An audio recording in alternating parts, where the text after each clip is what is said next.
Hello, and thank you very much for joining today. My name is Hiatt Jackson.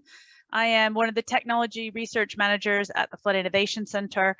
And today we're going to be talking about the property flood resilience work that's going on in Lincolnshire and how to get involved in that. I'll quickly do a little bit of housekeeping.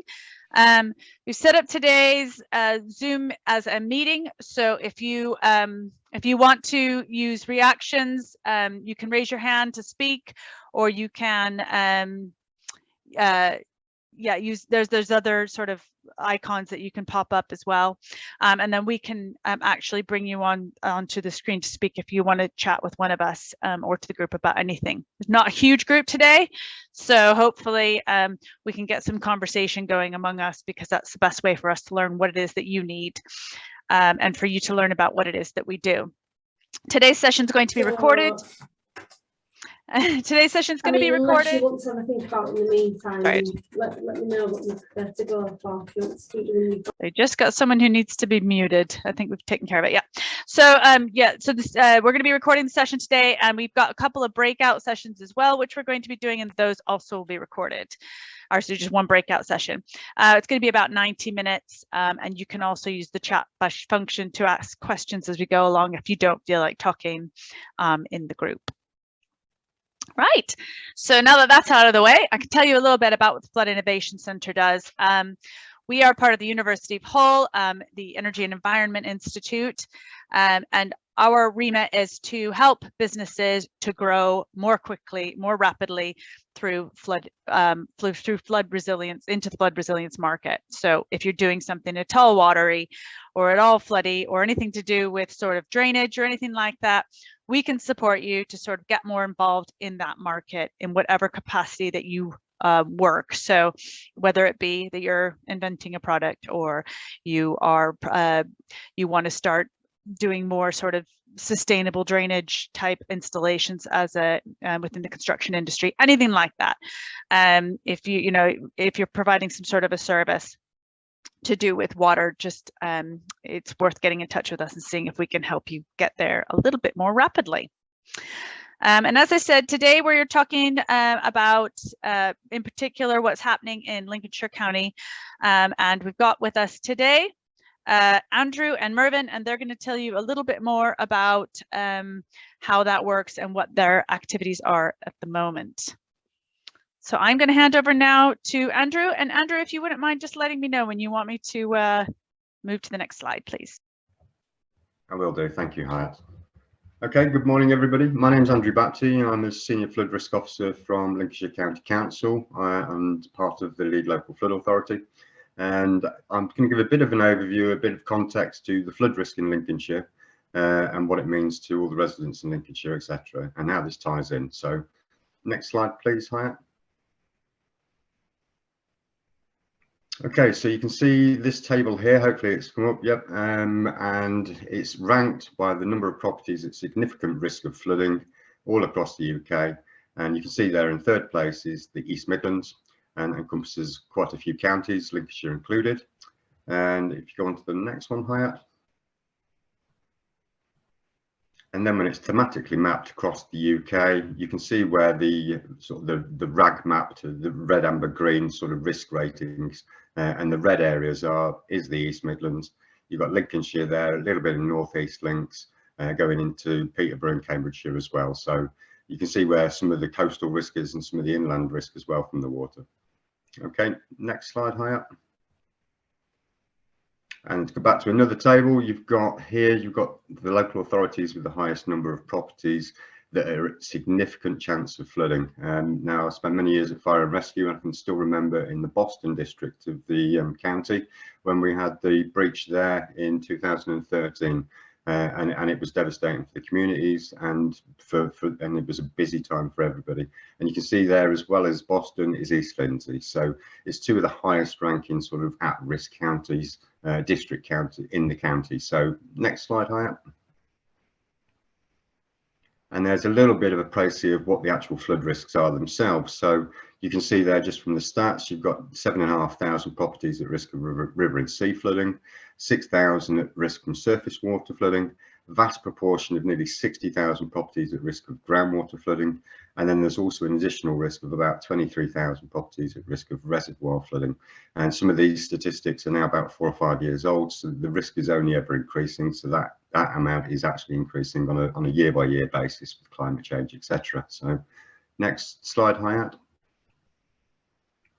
Okay, so what we've got in Lincolnshire is we've set up a joint strategic partnership between, and as you can see from the bullet points there, it's a mixture of public and private sector stakeholders. So you've got Lincolnshire County Council itself, and in my remit acting as the lead local flood authority. Then you've got the Highways Authority, and then you've also got Development Management working with sort of LPAs as well. Then you've got the Environment Agency a part of this. All 14 of the internal drainage boards that cover the entire county.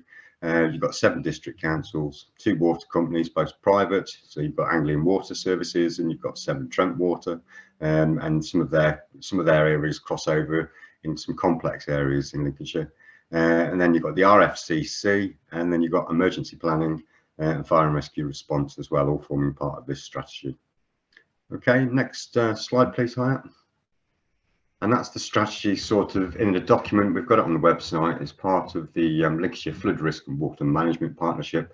And what we tend to do is we break it down onto a localised level, so we can deal with operational issues on a day-to-day basis on a local level instead of it just being a county council response. So we've got drainage groups set up for Lincoln, City of Lincoln Council and West Lindsey Council, and they meet normally every 2 to 3 months, much sooner if we've got any incidents.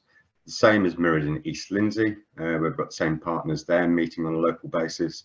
We've done the same setup for Boston and South Holland District Council, and then North and South Kesteven Council are joined together as well. And these are slightly combined, these drainage group meetings, to tie in with what they call pre-application development meetings, PAD meetings. So we've got the right people available for the same sort of problems, but looking at different legislation. So next slide, please, Hiatt. Okay, so the department I work in is the Floods and Water team at Lincolnshire County Council. And as I say, as a lead local flood authority, we've got a duty under the Floods and Water Management Act from 2010 to investigate after the event of flooding has been reported. So there's a bit of an overview map of the county, delineating where some of the risk is and where the most investigations have happened over the last 10 years since this act come into power. So we've got quite a few, and you can see the risk isn't just where you'd think it would be next to the coast, etc., and quite a bit of it is inland. So there's been some large-scale incidents in recent years. As I mentioned, you had the Boston incidents, but you also had Louth in 2007 and Wainfleet flooding where the river breached then as well. So it is a high risk across the county from all different sources. Okay, Hiatt, next slide, please. And based on where we've got them risks and where we've had the flooding, we've got a whole wealth of different options really to try and mitigate that risk across the county. So you've got a whole host of tools available to us, and I won't go through them all here, but you can see from the overview there, you've got everything from flood walls through to PFR, through to SUDS, through to better land management and NFM, and you've even got relocation being a last resort, which is an option that we're actually currently exploring with some communities in Lincolnshire at the minute. So next screens, please, Hiatt. Another tool we've got when we're doing the investigations, as well as what was shown previously, is something called the Common Works Programme. Now this is where Lincolnshire County Council work in partnership with any of our partners, and it can be others as well that aren't part of the strategy, to try and deliver a flood scheme, whether that be hard engineered or a multitude of different sort of construction methods, and they're based around the county as well. And things like the Horncastle Alleviation Scheme is a prime example of where Common Works has come together with the Environment Agency, working with the water companies, the drainage boards, the county council, the district developers, etc. So we've got a whole host of hard engineered schemes that are currently proposed across the county for the next 10 years. Next screen, Hiatt, please. The other options that we've got for where we haven't got the benefit to do a hard engineered scheme that would be a multi-million-pound scheme is to do some sort of low cost, sort of £250,000, £500,000 partnership schemes between LCC and just one partner, and that forms part of the Capital Works programme. So this wouldn't draw down grant in aid funding from DEFRA, for instance, and this would be funded by both partners in an example where there was just two partners involved. And we've done a whole host of flood schemes across the county with this hat on as well, under the remit of the Capital Works programme. And PFR falls into that. So on to the next slide, please, Hiatt. Oh, I didn't realise we wanted the question answers already, but we are. Any questions from anybody? Thanks very much for that, Andrew. If you guys want to just go ahead and you can type your questions into the chat, or feel free to just ask to be unmuted. You can raise your hand, and we'll unmute you to speak to Andrew.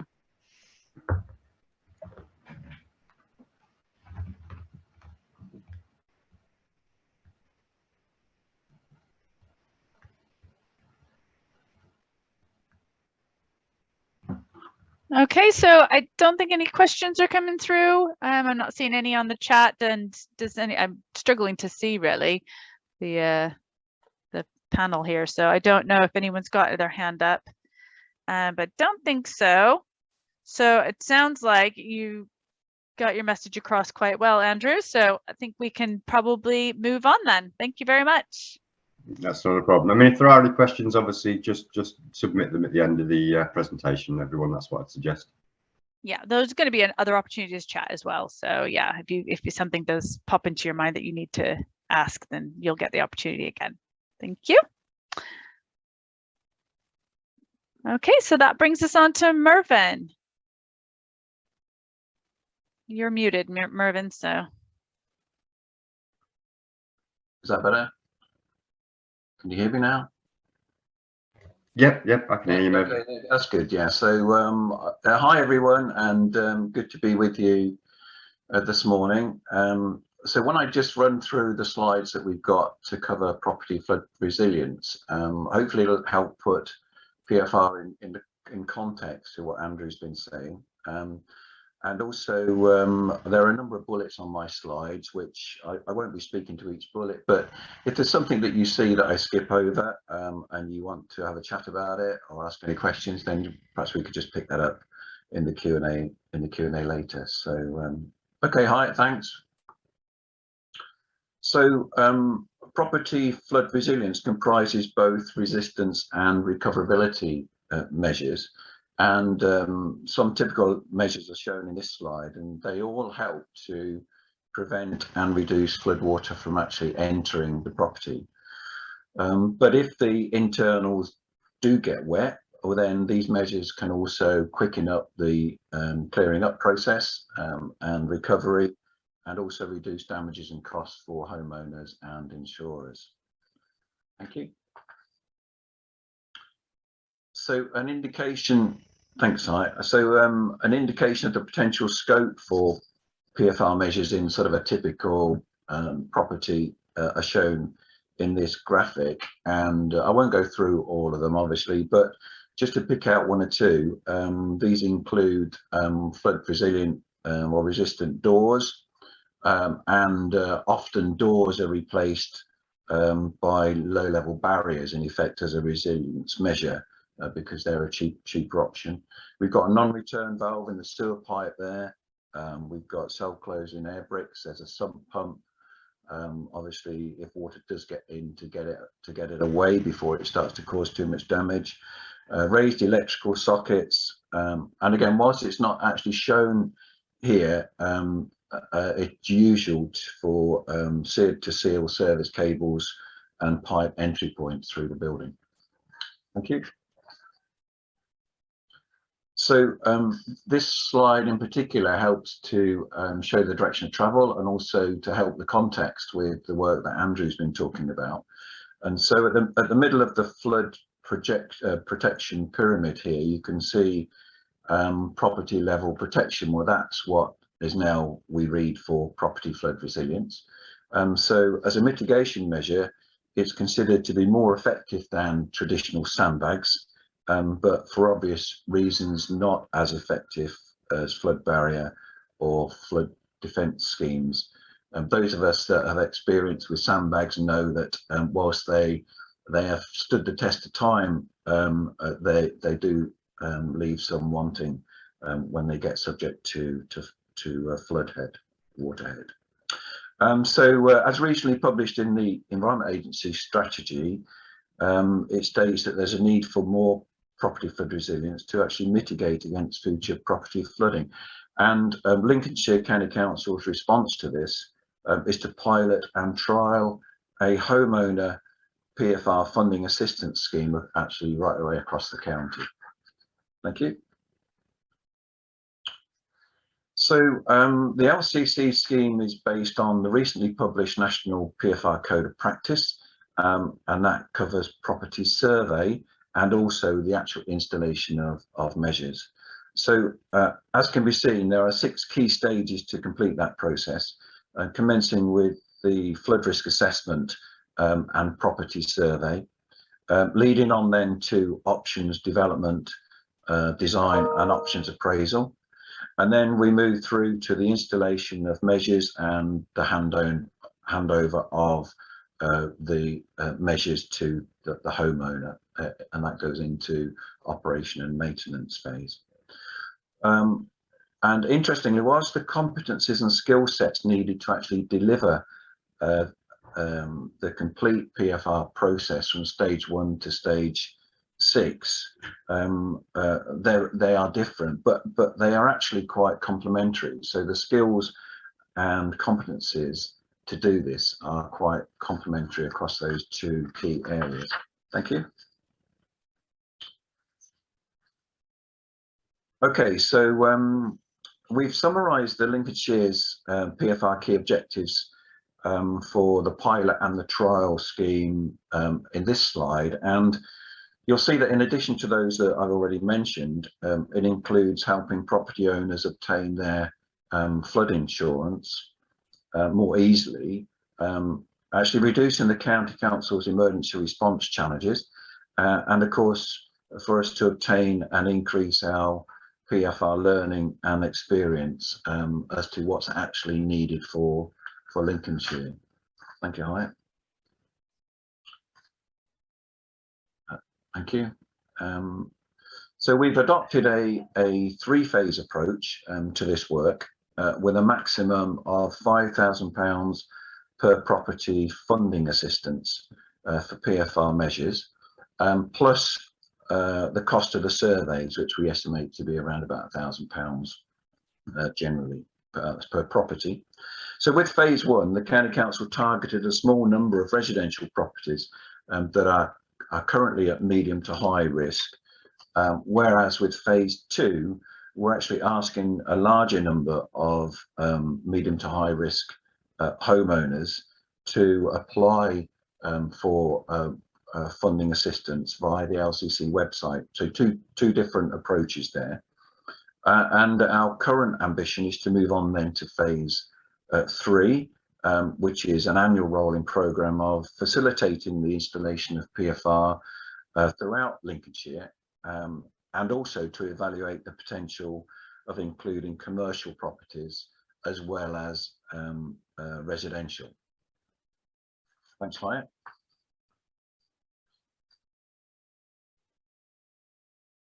Thank you. So now just to say a little bit about how we procured this phase 2 work, which is currently ongoing. LCC contract rules were used to actually procure a 12-month 275k contract, and the invitation to tender was uploaded to the Proactis tender portal in March last year. It'd be interesting to know in the chat actually, or when we get to Q&A, how many people are aware of that Proactis tender portal. We had 3 valid tenders, and then following evaluation, the contract was awarded and it actually commenced in October of last year. Thank you. The invitation to tender package followed the council standard approach, which comprised 4 documents, as we stated on the slide here, and that's pretty usual, I think, for this type of work. And the award criteria was split on percentages between quality and cost, and we actually used delivery statements and a pricing schedule to determine the award approach. So also, due to the nature of the work required, we saw separate costs for property survey and also product supply and installation. So 2 separate units, if you like, there to be considered. And also to assist our understanding of the tenderer's knowledge and expertise of the work needing to be carried out, we developed 2 different PFR scenarios with different residential properties that are subject to different flood risks, obviously in different locations. And we asked the tenderers to determine the measures needed for each of those 2 scenarios, and also to submit the overall costs for each. Thanks, Hiatt. So looking on to potential market opportunities, as we've seen from some of the previous slides, and in particular from the Environment Agency's national strategy, the future need for property flood resilience work in Lincolnshire, and indeed across the country, is now growing, including due to a number of key factors that are mentioned in the slide here, not least due to our changing climate. And as previously mentioned, the government is providing an increased focus on flood resilience, both now and in the future. And these challenges will need to be met locally as well as at national and regional scales. So our experience with homeowner property flood resilience so far indicates that there is a need for more local flood risk management and PFR skills and competencies to respond and adapt to the challenges that are ahead of us in terms of flood risk. But to be able to do this, obviously we appreciate that suppliers of services and products actually need viable markets and business opportunities to deliver to that required time, cost and quality of any contract that's actually let. So therefore, we thought it might be helpful to share some initial thoughts on the direction of travel of PFR, which we've done, and in doing so, provide an indicative example and scenario of the potential gross value of future PFR work that may come up in Lincolnshire. But I mean, I need to say that, of course, there can be no guarantees of future work here, and this is simply an initial observation. But we would hope that you can see the direction of travel that we're going in and the need to address those challenges that are ahead of us. Thanks, Hiatt. So then, lastly, for my little sequence of slides, I previously mentioned the local need for increased skills and competencies in PFR work. And in case you're not already aware, further information and training is actually being developed at a national scale by government, the Chartered Institution of Water and Environmental Management, and industry stakeholders. And a number of the team here are involved in that work. And this slide provides you with the link to take a look at it, see what's going on, and we hope that you would do that and then come back to us if you've got any further questions or comments about how we can move forward and next steps. So as with Andrew, I'm very happy to try and answer any questions that may come. Thank you. Thank you very much, Mervyn. I'm just got a question in the chat. It looks like Andrew's answered it, but I'm just going to read it out, and then you may wish to add to that as well, if you like. So Robin has asked, given the cost and time required to repair the building fabric following a flood incident, What PFR measures are recommended to improve the fabric resilience? Andrew has replied, there are a multitude of options available: repointing, spray on chemical membrane, breathable plaster, raising sockets appliances, replacing wooden flooring with stone, etc. Depends on numerous variables.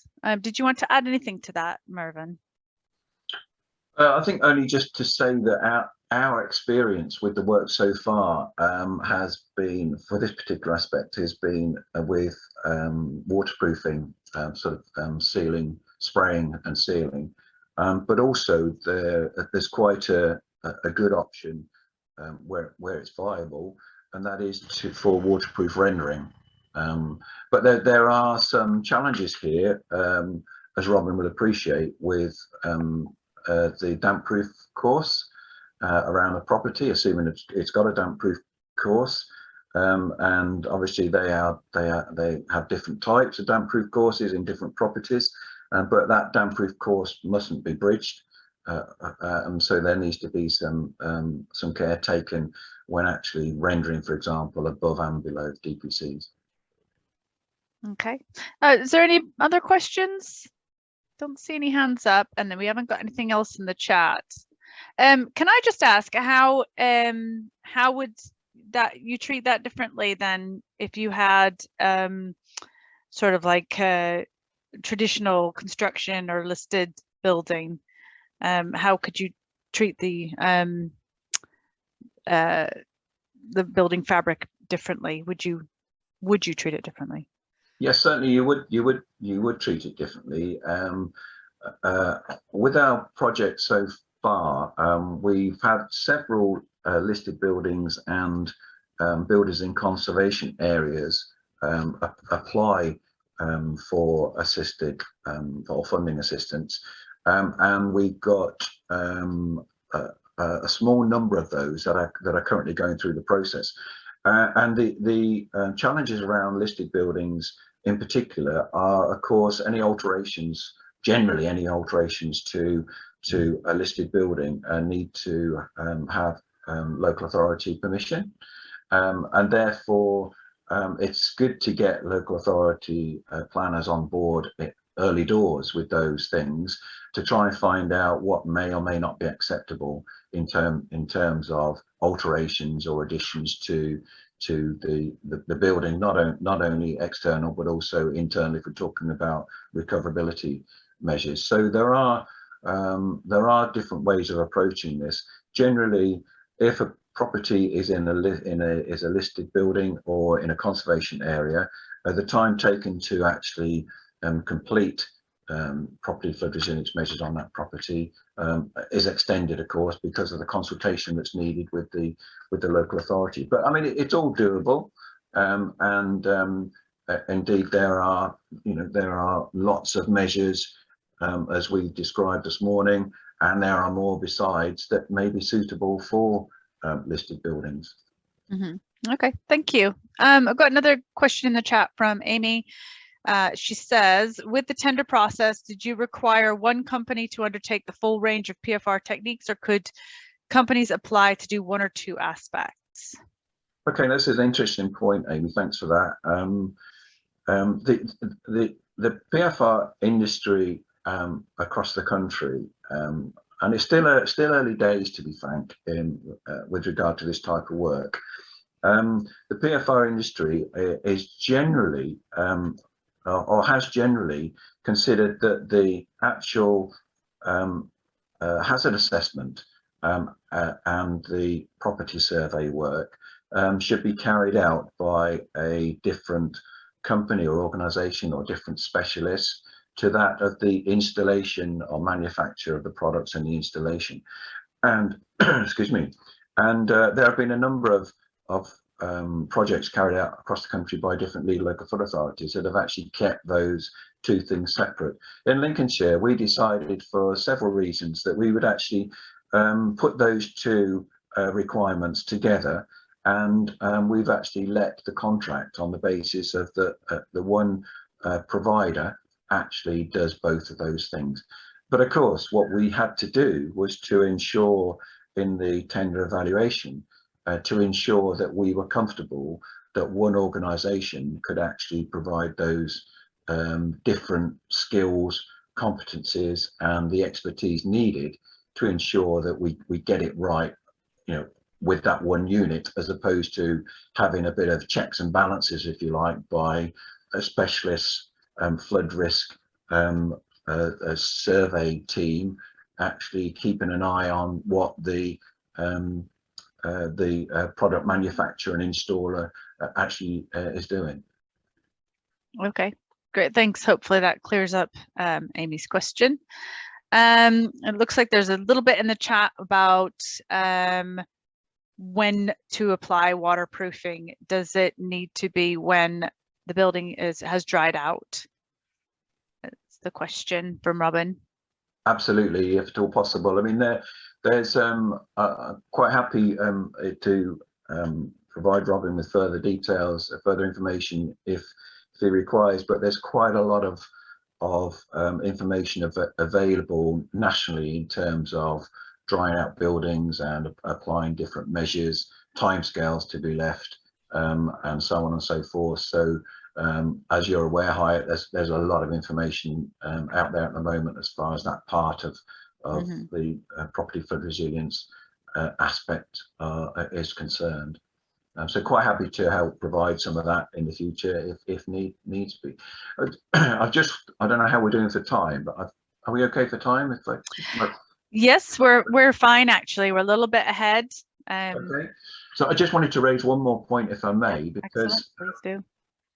I didn't mention that the code of practice that's been produced that we're following closely and is an industry standard code of practice followed by all of those that are involved in this, relates to existing structures, and the work that we're doing is on existing, with regard to existing structures, existing properties.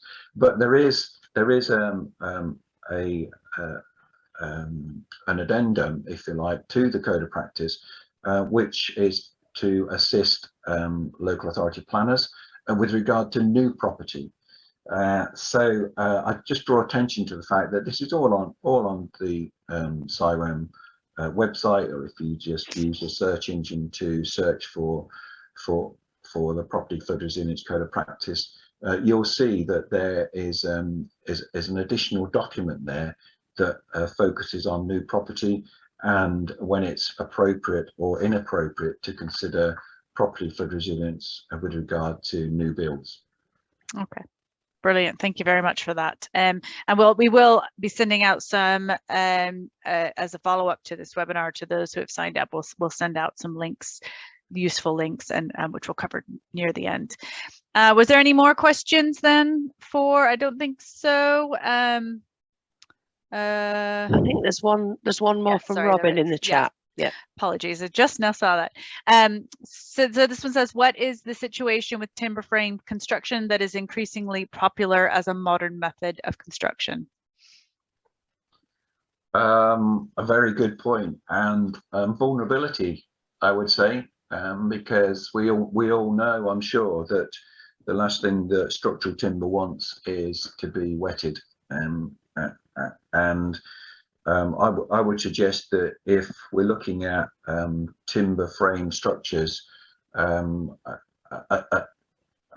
a build type, whether they be new builds or whether they be existing builds, it's very well worth having a detailed look at what the appropriate property flood resilience measures might be best.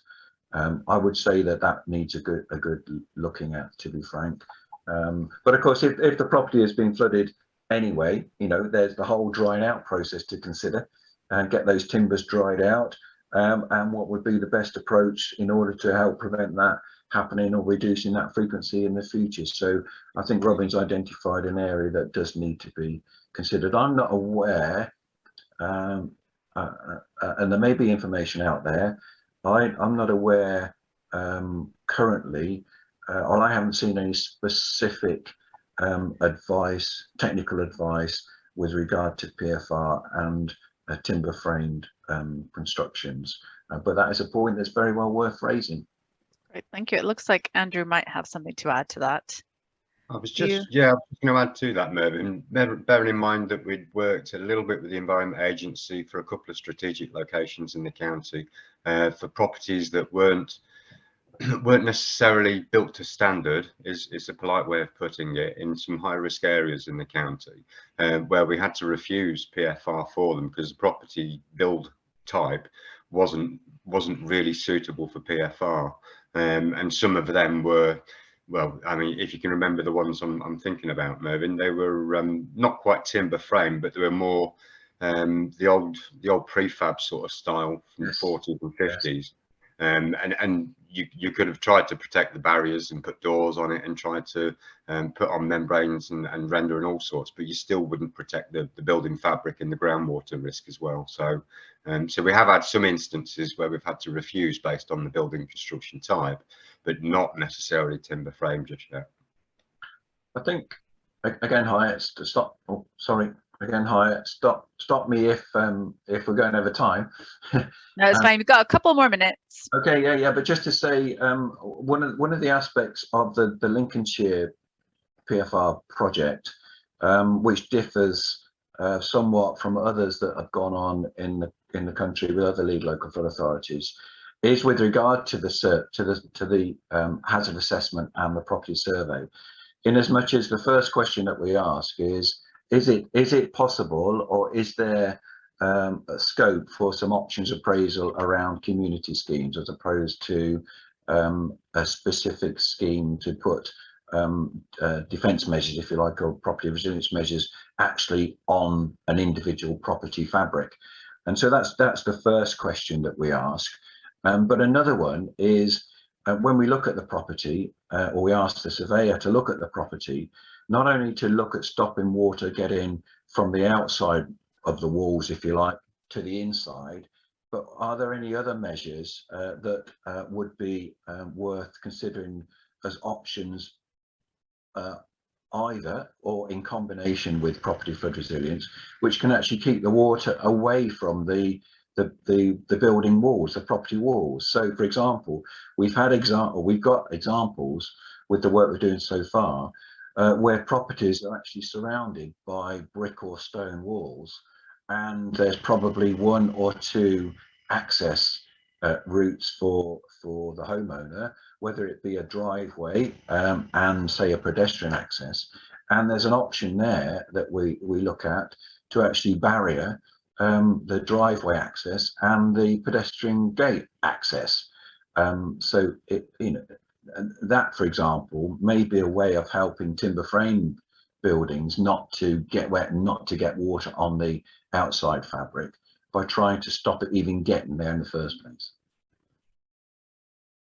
Great. All right, thank you very much. So now this probably makes a little bit more sense as to what I was saying. This is our diagram. So at the top here, this just talks about the various things that need doing at each of those stages that one should consider. A lot of this you may already know, some of it you may not know. And then the bottom half talks about how we can help your business to get to that point. So, for example, if you're in the design phase, we can help you learn about what products are out there. We can help provide some data and information, and flood resilient engineering support through the engineering department at the university. So we can pair you with academics that are working on something applicable. We can help you with testing of building materials or of engineering design that you've already got in place. So that's sort of one of the things we can do, but we can go all the way through to, just sort of helping you liaise with stakeholders, helping you to understand the code of practice, and just sort of reviewing your communication strategies within the procurement and construction stage to make sure that everybody's on board with the flood resilience design and implementation. So there's just loads that we can really do within the whole scope of it, and I'll get into it. I think it's probably better if I explain it within a case study, so I will do that in a minute. But in the meantime, I'm going to show you really quickly our video. This is just the promotional video for the Flood Innovation Center that sort of explains how we fit in with construction within the construction sector. Can you hear it? Are you a small business operating in the construction industry? Are you looking to grow the commercial services and products you offer to your clients? If yes, the Flood Innovation Centre is here to help at no cost to your business. Construction businesses like yours play a key role in reducing flood risk. This includes dealing with excess surface water at the source, reducing the amount of water entering a building, minimising the damage caused by floodwater, and removing it more quickly.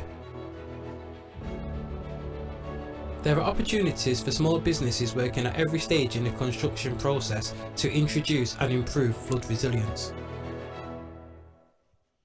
Whatever role you play in the construction process, we can help your business to improve the products and services you provide to your clients.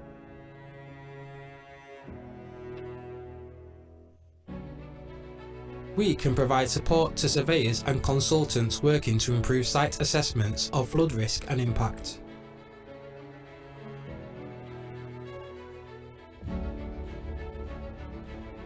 If you develop and design construction projects, we can work with you to build flood resilience into your solutions.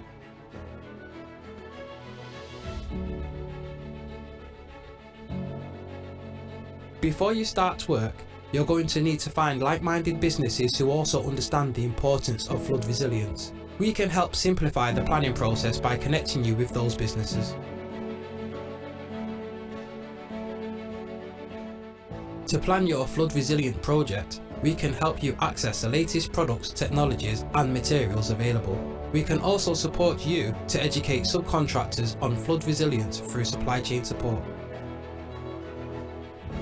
Whatever your trade, we can support your business to lead with the latest developments in flood resilience.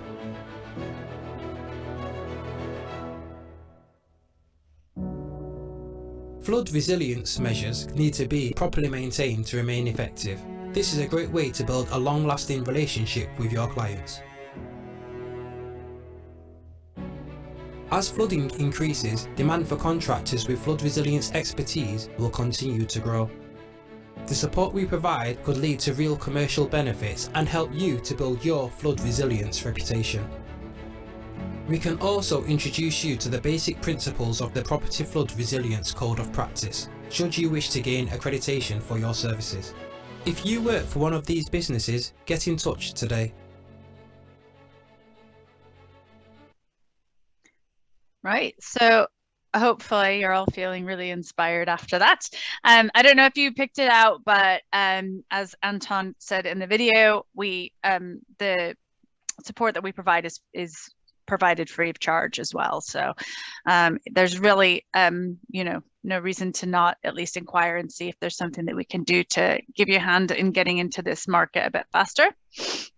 So as promised, I've got a little case study here that I wanted to just quickly discuss. So this is Roche Civil Engineering, and they started with us as participants in one of our workshops that was delivered virtually, remotely, and they got involved with that, and through that they made some other connections within the university and external connections with Yorkshire Water, and have now become sort of a local supplier for services in installing manufactured rain gardens. So when the university needed some rain gardens installing in the front of one of its buildings that it's renovating, this group already had sort of the experience and understanding on how to do that properly. So they've tendered for the work and won the tender.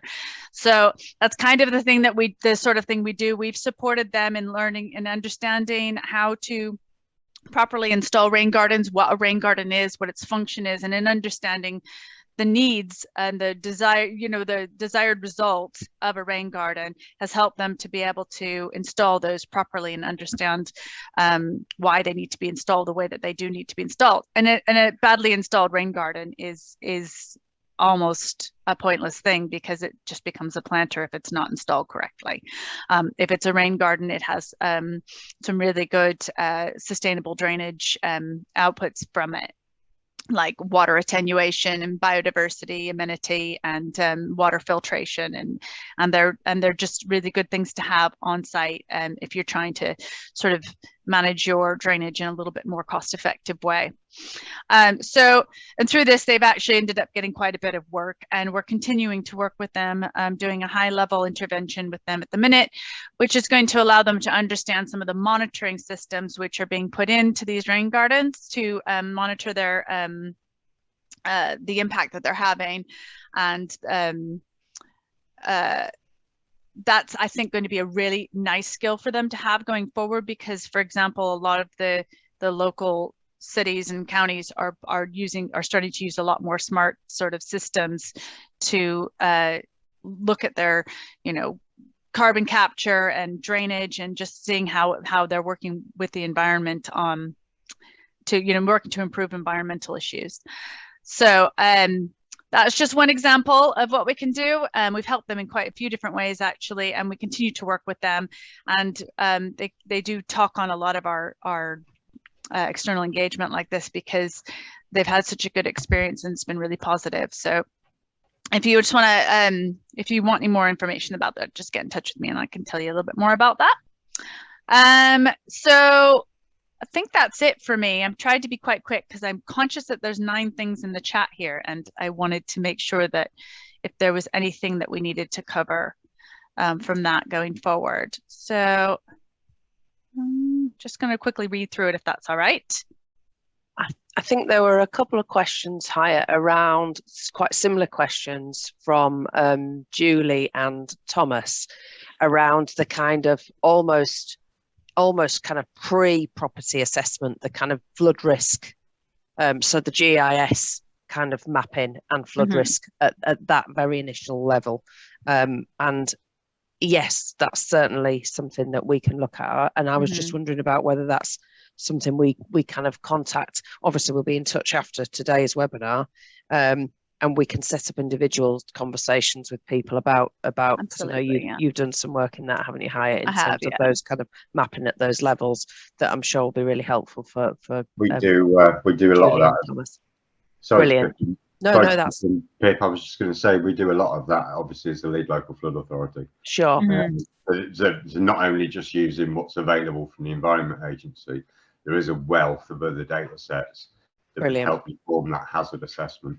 So I think we'll just pick those up as individual conversations, because it's obviously Julie would want certain data and Thomas will want some other. So we'll pick those up as individual conversations after today. So excellent. Okay. Yeah, I have definitely done some work with that, and that's an area that I think we have a lot of expertise at the university in. So it's a good area for us to get involved in.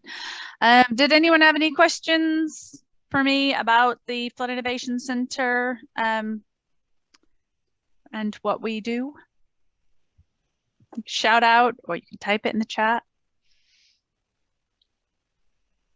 So I think we were just getting into some conversations within the group that it would be really handy to revisit. So as I say, if we're contacting afterwards, we'll make sure that we kind of pick up individually with people on conversations they want to have. I had a quick question. Mervyn, Andrew, could your scheme support housing association houses, or does it have to be privately owned? Currently, do you want to answer, Mervyn, or do you want me to fire away? Please go ahead, Andrew. Well, we distinctly excluded council-owned stock and housing association. It's got to be freeholder-owned properties to be able to authenticate and authorise the works to be done to the property, essentially. So it can't be anyone subletting, can't be to renters, and housing associations were also excluded from that in our phase 2 trial. But then so was commercial properties. We're not looking at commercial properties as part of this phase of the trial either. Although we do have a lot of Section 19s for commercial properties in Lincolnshire as well as residential. So You know, so at the minute we kept our scope quite narrow because of also the funding stream that we were looking at, for paying for some, contributing towards some of the actual project itself, because some of it's being drawn down from FDGIA funding stream. So there's different elements there to adhere to than what it would be if we just funded it ourselves. So Okay. again, question for another day, by all means. Yeah. Okay. Thanks. If I may, I think it's fair to say, just to add to what Andrew said, that obviously property for resilience is and can very well be appropriate for all types of built development, and it's just the fact that it's early doors for Lincolnshire County Council's approach getting started with property flood resilience, that, you know, we've not been able to basically spread the net too wide at the moment. So what I wouldn't want to do is to say, no, you know, that won't ever happen. I think it's about looking at what we've learned over the pilot, and then when we get the trial finished, look at what we've learned over the trial, and then look at options for moving forward. And the pressures on funding, people's willing to engage and take up, whether we actually identify target properties, again, like we did with the pilot, a target property in flood risk areas, or whether we as we did in phase 2, doing in phase 2, actually wait for people to come to us. And I think, you know, they are two quite fundamentally different approaches. And we're aware that other schemes are going on around the country, and what we'd wish to do is to just keep an eye on how they're getting on and evaluate their outcomes as well. So it's early doors. Thanks, Mervyn. Right. So I think please correct me if I'm wrong, the rest of the facilitators today. Next steps are, we're going to review sort of the conversations that we had in the group discussion. We're also going to be looking at the results of the poll and start to think about how we can best support those of you who are on the call and other people in the region. But if you are interested in getting in touch with any of us at the Flood Innovation Centre, just go to our website, floodinnovation.co.uk. We can certainly have a conversation with you. We'll give you some more information. We're starting we will be starting a drop-in session at the Aura Innovation Centre on Fridays, starting towards the end of April. So just keep an eye out for the social media posts on that, and do follow us on LinkedIn, because that's where we do tend to, and Twitter and Facebook, that's where we tend to post what we're doing next, and that's where you'll hear about whatever we do next, working with the Lincolnshire County Council on this sort of external delivery. Anything else anyone would like to add? Nope. Okay, very well then. As promised, there's some further supporting information. We'll send this out in an email so that you have all these links and you know kind of where you can go to find more information. There's also, I don't think it's on here, but it's worth looking at the PFR training that SciWem has, as mentioned earlier. And that is it from us today. Thank you very much, and thanks for participating and joining us today. Please get in touch if you need to. My email address is on there, or you can just go straight to our website if you like. Thank you.